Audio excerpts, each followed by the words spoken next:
प्यारे बच्चों, आज हम कक्षा 11 विषय गणित पार्ट 1 संबंध एवं फलन के बारे में पढ़ेंगे। सबसे पहले हम संबंध के बारे में जान लेते हैं और उसके बाद हम फलन के बारे में आपको बताएंगे। संबंध के बारे में आप लोग जानते हैं, संबंध क्या होता है। रिलेशंस बोला जाता है। सबके परिवार में, ठीक है, संबंध होता है घरों में। जैसे घर में अगर दो परिवार है, ठीक है, तो दोनों परिवारों के बीच में एक संबंध होता है। भाई भाई का संबंध होता है, ठीक है, माँ पुत्र पुत्री का संबंध होता है, माता पिता का संबंध होता है, ठीक है। तो हम इसको गणितीय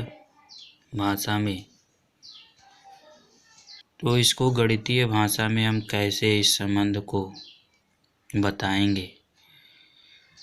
तो यहाँ पे एक एग्जाम्पल आप देखिए, एक पर दो परिवार दिया गया है। दोनों परिवार अलग अलग हैं। इन दोनों परिवारों के बीच में एक रिलेशनशिप है, एक संबंध है।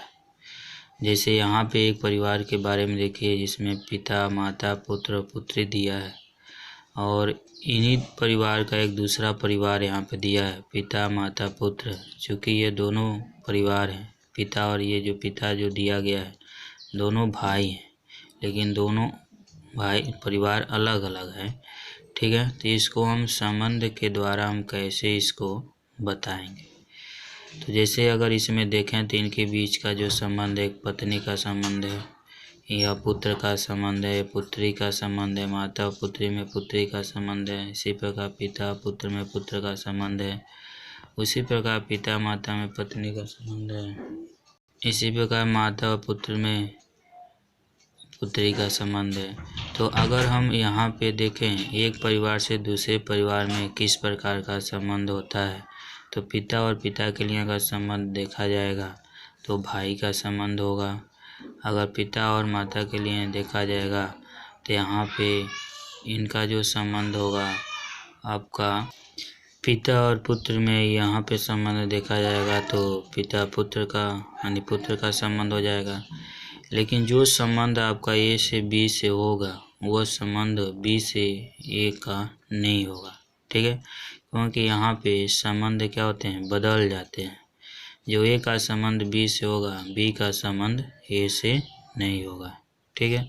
जैसे यहाँ से अगर संबंध देखें तो माता, और यहाँ से ए का बी में संबंध देखें तो यहाँ पे इनके बीच का जो संबंध होगा देवर का होगा, और यहाँ से इसका संबंध अगर देखते हैं तो यहाँ से भाभी का होता है, ठीक है ना। तो यहाँ से कह सकते हैं जो ए का संबंध अगर बी से है तो बी का संबंध ए से नहीं होगा।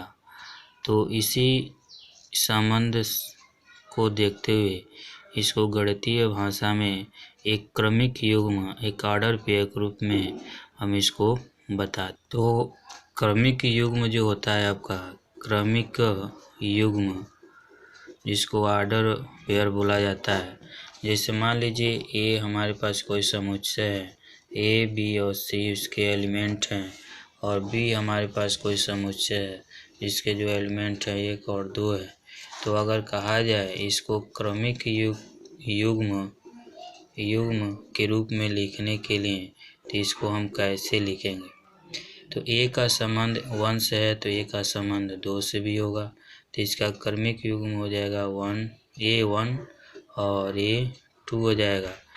बी का संबंध 1 से है तो बी का संबंध 2 से भी होगा, तो इसका क्रमिक युग्म हो जाएगा।